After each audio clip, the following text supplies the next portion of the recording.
ملتی ہے جب وقت بیدار ہوتا ہے. آدمی بدبخت ہونے کی بجائے جب خوش بخت ہو، نیک بخت ہو، تب اس کو نعمتیں ملتی ہے. جو محروم نہیں ہوتا تو اس کو نعمتیں ملتی ہے. آقا ارشاد فرماتے ہیں صحابہ کرام سے کہ دعا کیا کرو نہ خدا تمہیں بدبخت کرے نہ تمہیں محروم کرے. اور اس کے بعد پھر خود ہی فرماتے ہیں مجھ سے سوال کیوں نہیں کرتے، مجھ سے پوچھتے کیوں نہیں کہ بدبخت کون ہوتا ہے، محروم کون ہوتا ہے. تو صحابہ کرام نے عرض کیا یا رسول اللہ صلی اللہ علیہ وآلہ وسلم یہ بدبخت اور محروم کون ہوتا ہے؟ تو اللہ کے رسول ارشاد فرماتے ہیں جو جان بوجھ کر نماز کو ترک کر دیتا ہے وہ بدبخت بھی ہوتا ہے، وہ محروم بھی ہوتا ہے. آج قسمت کھلنے کے لیے دعائیں کی جاتی، وقت بیدار کرنے کے لیے دعائیں کی جاتی، گڑ گڑایا جاتا ہے. آقا فرمانے نماز چھوڑنے والا ہی تو بدبخت ہے، نماز چھوڑنے والا ہی تو محروم ہے. مائیں اور بہنیں بھی بڑی تعداد میں موجود ہیں. ہماری مائیں اور بہنیں یہ بھی دین سے کوسوں دور، نماز سے کوسوں دور. بلکہ اگر ماں نمازی ہو جائے تو شاید بچوں کو نماز کی تقریر کی ضرورت ہی نہ پڑے. اگر مائیں نماز کی پابند ہو جائے تو یہ عنوانات جلسوں کے ختم ہو جائیں.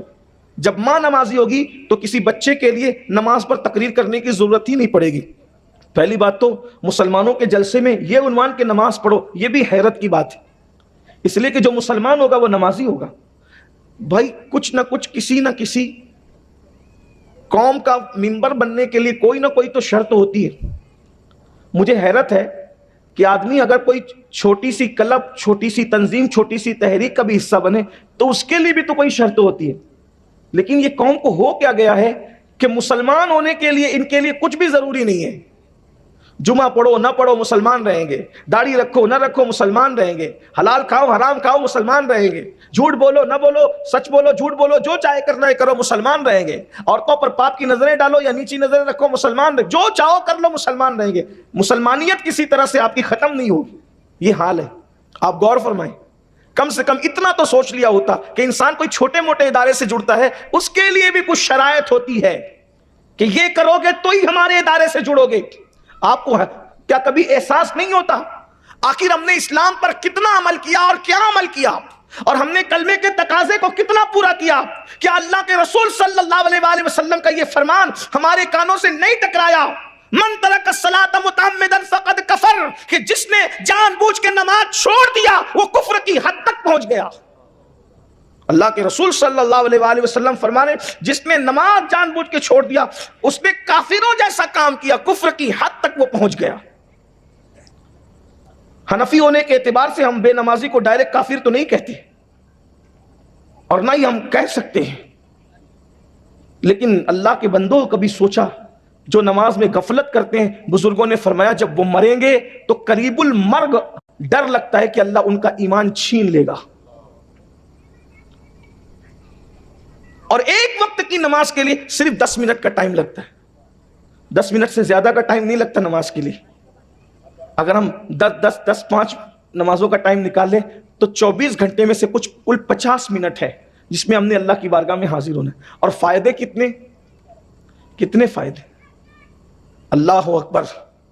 قرآن کہہ رہا ہے فائدے جاننا چاہتے ہو نماز کے؟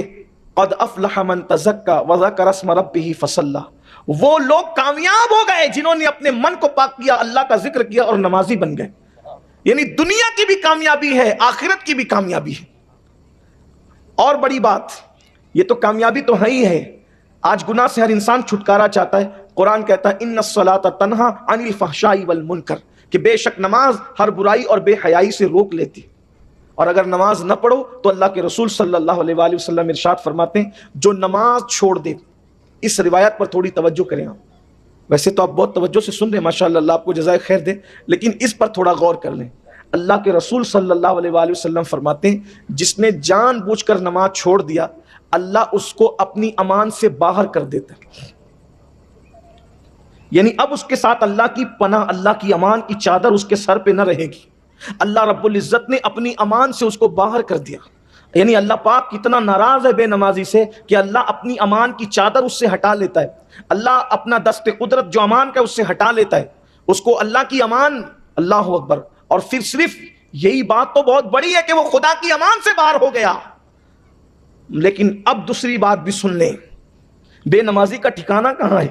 آقا علیہ السلام ارشاد فرماتے ہیں جس نے جان بوجھ کے نماز چھوڑ دی قیامت کے دن اس کے ساتھ میرا کوئی وعدہ نہیں. آقا فرماتے ہیں میرا کوئی وعدہ اس کے ساتھ نہیں ہے. اس لیے کہ جب آخرت کی بات آتی ہے تو کہیں نہ کہیں ہم یہ سوچتے ہیں کہ یار کہیں بگڑی نہ بنے گی تو حضور ہمیں بچا لیں گے. کیونکہ حضور علیہ السلام کی حدیث ہے شفاعتی لأہل الکبائر من امتی، کہ میری شفاعت میری امت کے بڑے گنہگاروں کے لیے. تو ہم سے بڑا گنہگار کون ہے؟ تو حضور تو ہمیں بچا ہی لیں گے، ہماری مغفرت انشاءاللہ ہو ہی جائے گی. لیکن ایک چیز آپ سے کہتا ہوں، حضور علیہ الصلوۃ والتسلیم کے بارے میں ہم اہل سنت کا عقیدہ یہ ہے کہ شفاعت کی جتنی قسمیں ہیں سب حضور کے لیے ثابت اور ہم مانتے ہیں. سچا سنی ہونے کے لیے، سچا مومن ہونے کے لیے یہ عقیدہ لازمی ہے آپ کے لیے، ہم سب کے لیے. کیا؟ کہ شفاعت کی جتنی قسمیں ہیں میرے آقا علیہ السلام کے لیے ہر قسم ثابت ہے. حضور بالکل شفاعت کریں گے. بلکہ ہمارا عقیدہ تو یہ بھی ہے کہ جتنے اور لوگ شفیع ہوں گے وہ سب حضور کی بارگاہ میں شفاعت لائیں گے اور تنہا میرے آقا اللہ کی بارگاہ میں شفیع ہوں گے. اور میرے امام اس کو یوں بیان فرماتے ہیں، کیا ہی ذوق افزا شفاعت ہے تمہاری واہ واہ، قرض لیتی ہے گناہ پرہیزگاری واہ واہ. ہم شفاعت کی ہر قسم پر ایمان رکھتے ہیں اور رکھنا بھی چاہیے، کیونکہ اللہ کے رسول علیہ السلام نے ارشاد فرمایا کہ میری شفاعت ہلاک ہونے والوں کے لیے، میری شفاعت بڑے گنہگاروں کے لیے ہے. لیکن اب آئیے، اللہ کے رسول صلی اللہ علیہ وآلہ وسلم کے یہ سارے فرامین حق ہے، لیکن اگر آپ یہ سوچتے ہیں کہ ہم نماز چھوڑ دیں، نماز ترک کر دیں، تو اللہ کے رسول علیہ السلام یہ بھی فرما رہے ہیں کہ جس نے جان بوجھ کر نماز چھوڑ دی قیامت کے دن اس کے ساتھ میرا کوئی وعدہ نہیں. میں یہ نہیں کہہ رہا ہوں کہ جو نماز نہیں پڑھے گا حضور اس کی شفاعت نہیں کریں گے، یہ نہیں کہہ رہا ہوں، میری بات کا یہ مطلب نہ نکالنا. لیکن اللہ کے رسول علیہ السلام نے یہ ضرور فرمایا، آقا علیہ السلام فرماتے ہیں جس نے جان بوجھ کر نماز چھوڑ دی قیامت کے دن اس کے ساتھ میرا کوئی وعدہ نہیں. ذرا تصور میں لائیں، جب ماں بیٹے سے بھاگ رہی ہوگی، جب بیٹا باپ کو پہچاننے سے انکار کر رہا ہوگا، جب زمین شعلے اگل رہی ہوگی، آسمان آگ برسا رہا ہوگا، رشتے اور ناطے خون کے ٹوٹ چکے ہوں گے، کنبا قرابت داری سب قصہ پارینہ بن چکا ہوگا، انسان کو اپنے جسم کو دیکھنے کی فرصت نہیں ہوگی، کوئی ٹکنوں تک، کوئی گھٹنوں تک، کوئی کمر تک، کوئی گلے تک پسینے میں ڈبکیاں لے رہا ہوگا. لوگ اس وقت میدان محشر کی ہولناکی کو دیکھ کر یہ تمنا کریں گے کہ بھئی چلے ہمیں جہنم ہی میں ڈال دیا جائے لیکن کم سے کم اس مصیبت سے چھٹی دے دی جائے. محشر وہ محشر ہے جس کے بارے میں لوگ کہتے ہیں محشر میں جو ہوگا دیکھا جائے گا. لوگوں کی بے باکی کا حال بھی تو دیکھیے. شاعری کی دنیا اور ہے، حدیث کی دنیا اور ہے. روایتوں میں آیا ہے کہ لوگ میدان محشر کی تکلیف اور مصیبت سے اس طرح پریشان ہو جائیں گے کہ لوگ تمنا کریں گے کہ کم سے کم اس سے چھٹی ملے، جہاں جانا ہے جہنم ہی میں اگر ڈالا جائے تو ڈال دیا جائے، لیکن کم سے کم میدان محشر سے تو ہمیں نجات ملے. یعنی وہ محشر ہے، محشر اسے کہتے ہیں. لوگوں کے پتے پگھل پگھل کر پانی ہو رہے ہوں، آنکھیں لوگوں کی بہہ رہی ہوگی، زبان پیاس کی وجہ سے لوگوں کے سینے پہ لٹک رہی ہوگی، اللہ کے عرش کے علاوہ کوئی سایہ نہیں ہوگا. آج لوگ اپنی راتوں کو عیاشیوں میں گزارتے ہیں، کانوں میں ایئر فون لگا کر گانے یوں سنتے ہیں، ان کو یوں لگتا ہے کہ یہ کوئی جرم ہی نہیں. حرام کام اس انداز سے کرتے ہیں کہ اس کے بارے میں کبھی پوچھا ہی نہیں جائے گا. آج مسلمانوں میں سود اور بیاج جس طریقے سے عام ہو رہا ہے، ایسا لگتا ہے کہ خوف خدا دلوں سے اٹھ چکا ہے. کل تک تو صرف مرد ہی سود میں مبتلا تھے، آج تو عورتیں بھی سود خوروں میں شامل ہو رہی ہیں. بلکہ اسلاف کی طرف سے یہ اعلان ہے کہ سور کھانا بھی حرام ہے اور سود کھانا بھی حرام، دونوں حرام. سور بھی حرام، سود بھی حرام. لیکن سور سے زیادہ برا، سور کے گوشت سے زیادہ برا سود کھانا ہے. کیوں؟ اس لیے کہ جو سور کھا رہا ہے وہ حرام کام ضرور کر رہا ہے، لیکن سور کھانے والوں کے لیے اللہ نے جنگ کا اعلان نہیں کیا، مگر جو سود کھاتے ہیں اللہ نے ان سے جنگ کا اعلان کیا ہے. پھر بھی لوگوں کی آنکھیں نہیں کھلتی. اللہ کا اعلان ہے ہم سود کو ہلاک کریں گے، سود کو برباد کریں گے اور تجارت میں برکت عطا کریں گے. الگ الگ نام سے میری قوم سود کے اندر ڈوب رہی ہے، سود کی طرف جا رہی ہے. اللہ اکبر. بلکہ لوگ تو چاہتے یہ ہے کہ پاکیزہ، پوتر، پاک، طیب لقمہ ہماری اولاد کے حلق کے اندر نہ جائے، گندگی جائے، ناپاکی جائے، نجاست جائے، تاکہ تمہاری نسلوں میں گندگی اتنی بھر جائے کہ تمہاری نسل فرعون، حامان، شداد کی طرح بن جائے. یاد رکھنا، لقمہ انسان کو سنوارتا بھی ہے اور لقمہ انسان کو بگاڑتا بھی ہے. ہم کیا سمجھتے ہیں صرف پیسہ ہی سب کچھ نہیں ہوتا. آج اسی ہمارے ملک پیارے بھارت پیارے ہندوستان میں بچت گٹ کے نام پر عورتیں کہاں جا رہی؟ کوئی ہے ہی نہیں روکنے والا, کوئی ہے ہی نہیں ان کو اصلاح کرنے والا, کوئی ہے اللہ اکبر اس سیلاب اور طوفان پر بند باندھنے والا. میں پوچھنا چاہتا ہوں میری بہنوں سے, ایک فکر وہ ماؤں کی بھی تھی جو اپنے شوہر سے کہتی تھی کہ اگر تجھے حلال لقمہ نہ ملے تو خالی ہاتھ واپس آنا, لیکن حرام گھر میں لے کر مت آنا. ہمیں بھوکے رہنا تو گوارا ہے مگر حرام کھانا گوارا نہیں ہے. اور آج کی عورتیں بچت گٹ کے نام پہ ہزار حرام کے دروازے کھول رہی. کیا مرنا نہیں ہے, موت نہیں آنا ہے؟ یاد رکھو, حرام روزی کی طرف جانے والوں حلال اپنے ساتھ نہیں لے جاؤ گے, حرام کیا ساتھ لے جاؤ گے؟ قرآن کہتا ہے لا تنس نصیبک من الدنیا, اپنے نصیب کا دنیا کا مت بھولو. اپنے تمہارے نصیب کا کیا ہے دنیا کے اندر, دنیا میں اپنے نصیب کا مت بھولو. کچھ نہیں لے جاؤ گے سوائے کفن کے, صرف کفن لے جاؤ گے, اور وہ بھی اللہ راضی ہے تو کفن رہے گا, اور اگر اللہ راضی نہیں ہے تو وہ کفن بھی جہنم کی آگ کی چادر کی شکل اختیار کر جائے.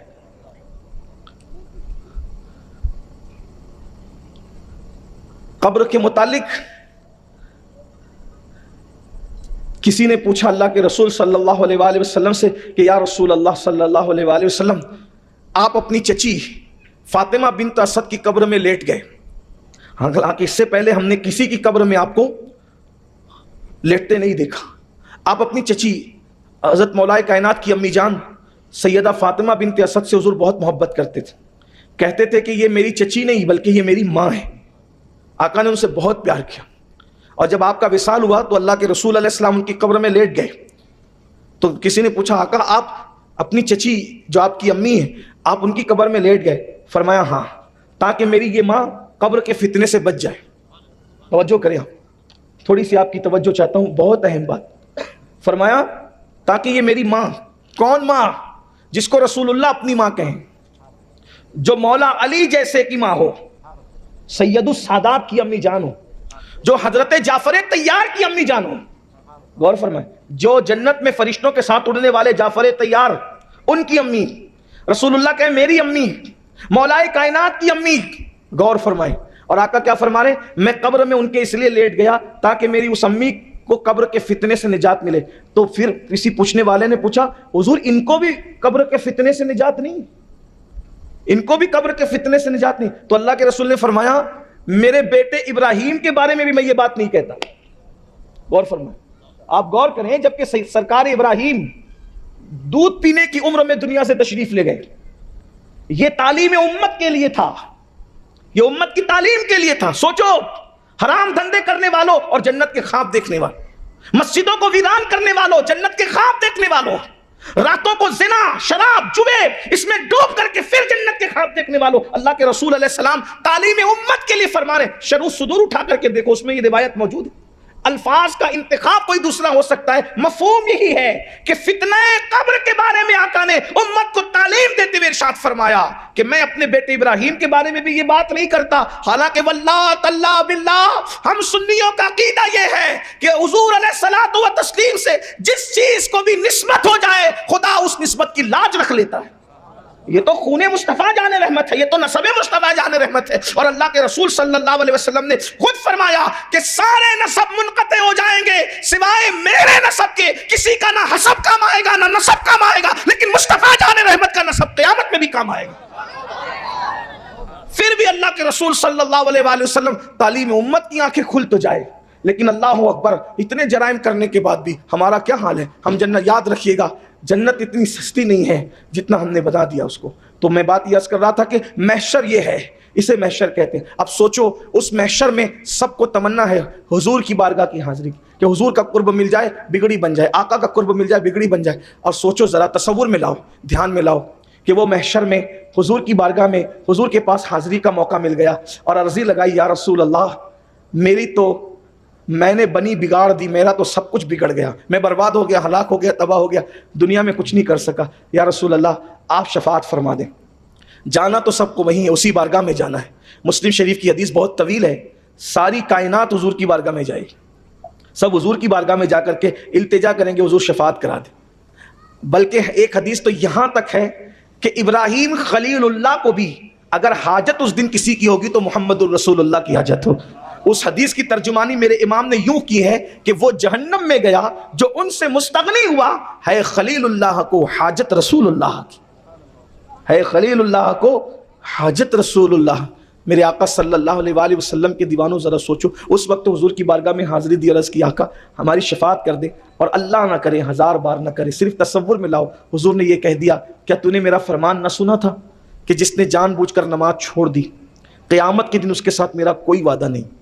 اگر اللہ نہ کرے حضور یہ کہہ دیں، اللہ نہ کرے کہہ دیں، حالانکہ ان کی کرم سے ایسا نہیں لگتا کہ وہ کہیں گے، لیکن وہ غیور بہت ہے، وہ بہت باغیرت ہے۔ جگر مراد آبادی نے کہا تھا اس امت آسی سے نہ منہ پھیر خدایا، نازک ہے بہت غیرت سلطان مدینہ۔ وہ بہت غیور ہستی ہے، اللہ کی مخلوق میں ان سے بڑا کوئی غیرت مند ہے ہی نہیں۔ اللہ نہ کرے اگر رخ انور پھیر لے، اللہ نہ کرے اگر چہرہ ودعا پھیر لیں، اللہ نہ کرے اگر حضور علیہ الصلوۃ والتسلیم رخ انور پھیر کر کے کسی اور طرف چہرے انور کر لیں، بتاؤ کہاں دہائی دو گے، کس کی بارگاہ میں دستک دو گے، کہاں جاؤ گے؟ 10 منٹ، صرف 10 منٹ، دنیا اور آخرت کی کامیابی کے لیے صرف 10 منٹ، 10 منٹ کا وقت نکال لو، سچی توبہ کر لو، نمازی بن جاؤ۔ قرآن تو اعلان کر چکا، کامیابی کے 3 اصول قرآن بیان کر چکا، قد افلح من تزکا وذکر اسم ربہ فصلی، دل پاک کر لو، اللہ کا ذکر کرو، نمازی بن جاؤ، کامیابی تمہارا مقدر ہو گئی۔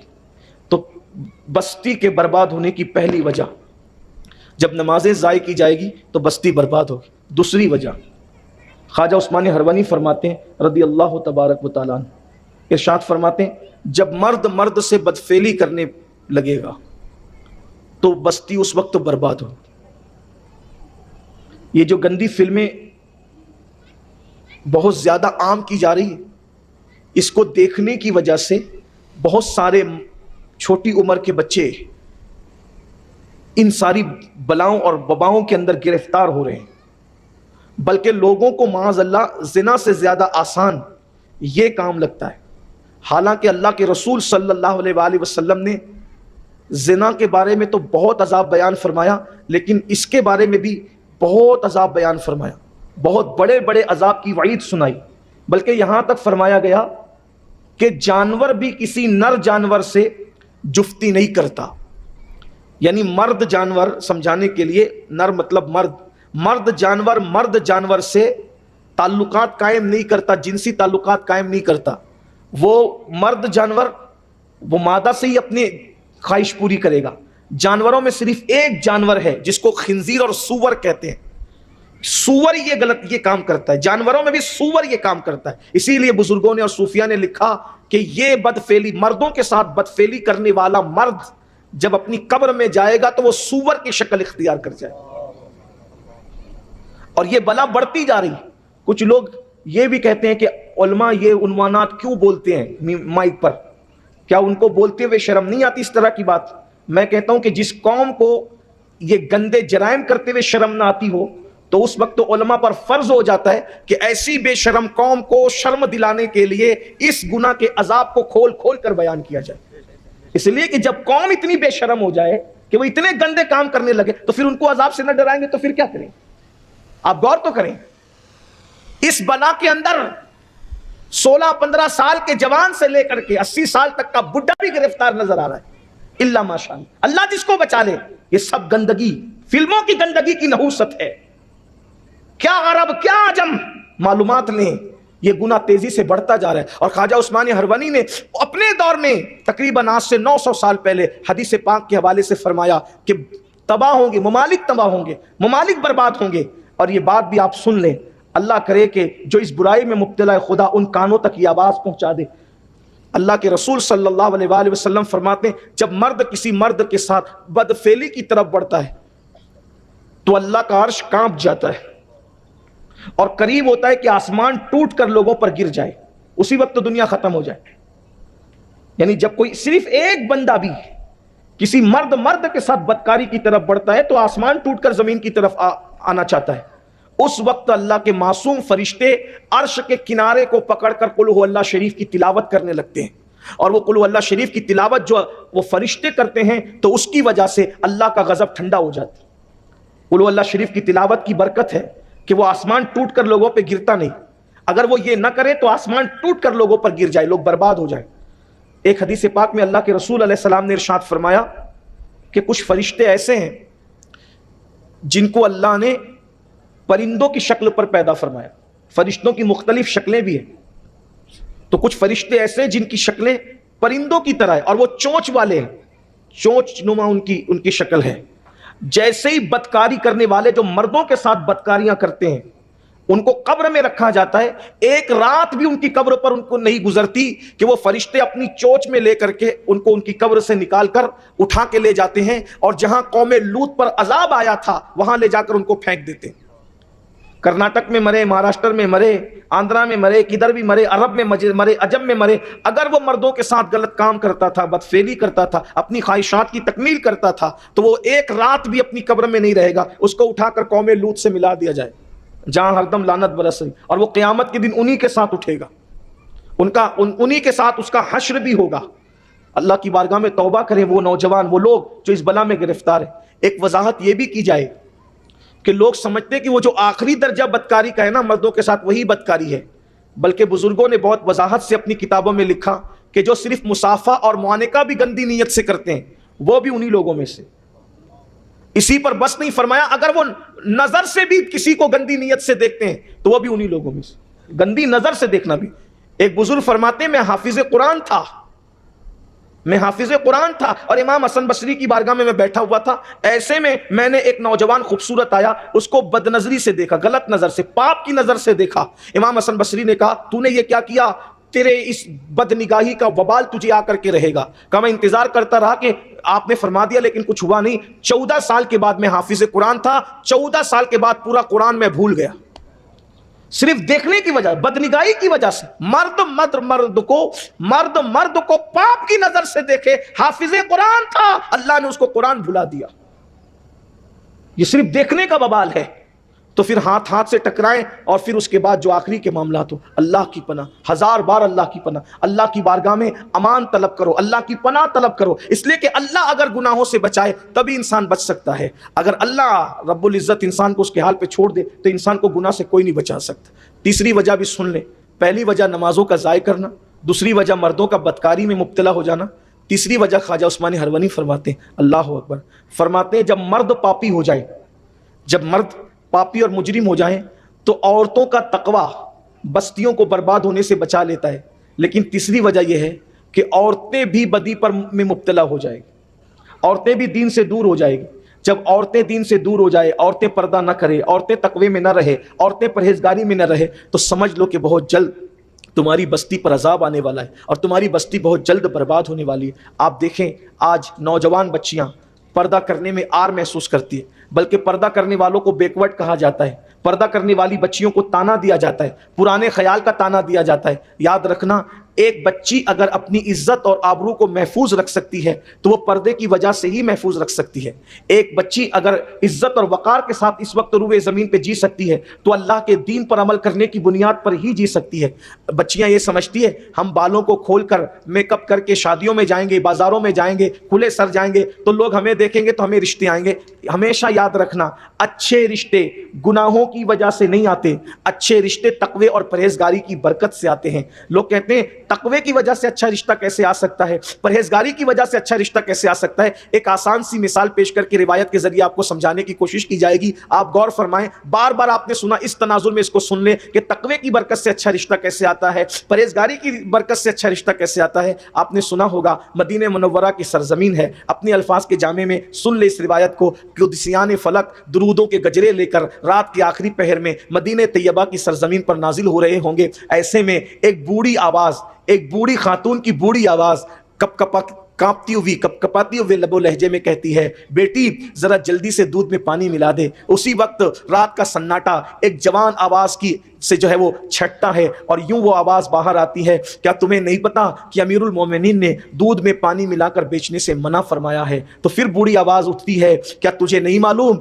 جس نے دودھ میں پانی ملا کر بیچنے سے منع کیا وہ عمر تو سو رہا ہوگا, ابھی وہ نہیں دیکھ رہا ہے, اس لیے دودھ میں پانی ملا دے. تو پھر وہ جوان بچی کہتی ہے, ماں عمر تو نہیں دیکھ رہا ہے مگر ہمارا خدا تو دیکھ رہا ہے, ہمارا اللہ تو دیکھ رہا ہے. وہ جوان بچیاں کیسی تھی, اللہ اکبر. خدا کا کرنا یہ کہ جس وقت ماں بیٹی کے درمیان یہ گفتگو ہو رہی تھی. سیدنا فاروق اعظم اپنی رعایا کا حال دیکھنے کے لیے مدینہ طیبہ کی گلیوں میں گھوم رہے تھے. دونوں کا مکالمہ فاروق اعظم نے سن لیا, اس گھر پہ نشان لگا دیا, اور صبح ہوئی تو اپنے بیٹوں سے کہا میں بوڑھا ہو گیا ہوں, میں نکاح نہیں کر سکتا, تم میں کون ہے جو اس پاک دامن لڑکی سے نکاح کرے, اس پاک باز لڑکی سے نکاح کرے. اور اس کے بعد ایک بیٹے نے جب حامی بھر لی تو سیدنا فاروق اعظم نے اپنے گھر کا رشتہ اس لڑکی کے لیے بھجوایا. بتاؤ کسی کی ضرورت پڑی, کسی رابطے کی ضرورت پڑی, صرف تقوی نے اس لڑکی کو سیدنا فاروق اعظم کی بہو بنا دیا. اور صرف وہ لڑکی تقوی کی بنیاد پہ فاروق اعظم کی بہو نہ بنی بلکہ امیر المومنین فاروق اعظم کی بہو بھی بنی. اور پھر اس لڑکی سے جو لڑکی پیدا ہوئی